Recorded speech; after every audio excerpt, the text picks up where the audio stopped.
Hello and welcome to the Void Acoustics walkthrough for the Inca series amplifiers.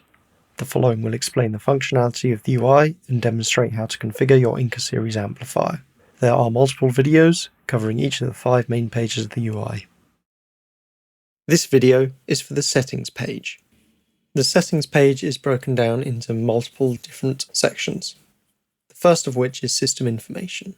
The system information can be set to be representative of the venue of the install. You can input the device name, the venue name, the customer name, an asset tag number, and installer details. The next section is device. This covers the device information. This can't be changed, but with this you can set the locator, which will cause the front LEDs to flash on the device.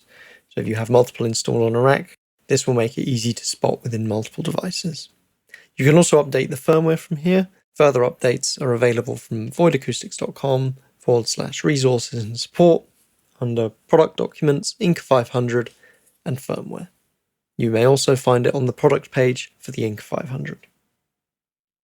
The next page is backup and restore. You can create backups to files. You can restore the backups from this file. You can also restart the device from here or reset it to factory settings. The next section is the speaker library.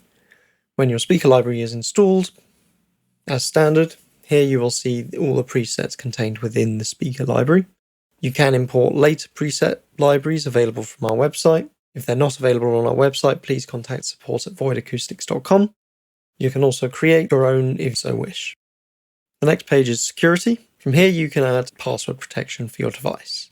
The power management section allows you to put your amplifier into eco mode, where it will detect an input and turn on based on analog audio or your digital input.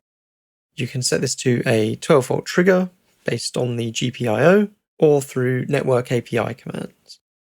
You can here adjust the standby time from when no signal is received and also set a mute time where it will mute an output if that output has not received any signal.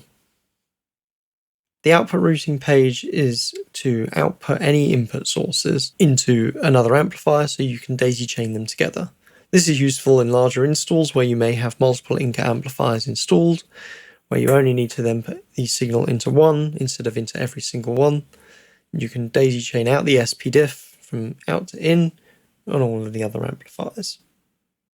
The next page is the GPIO settings. Pin 1 is a 12-volt trigger for standby and mute.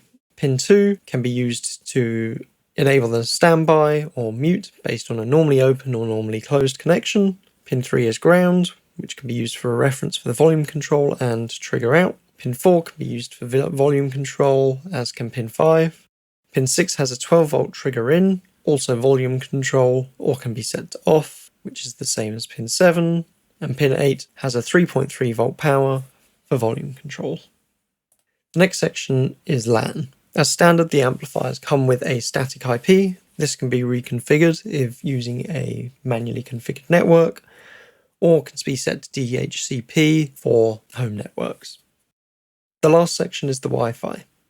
You can enable the Wi-Fi and disable the Wi-Fi based on whether the LAN is connected. Wi-Fi can be disabled after 5 minutes, 10 minutes, 30 minutes, or be left always on after reboot.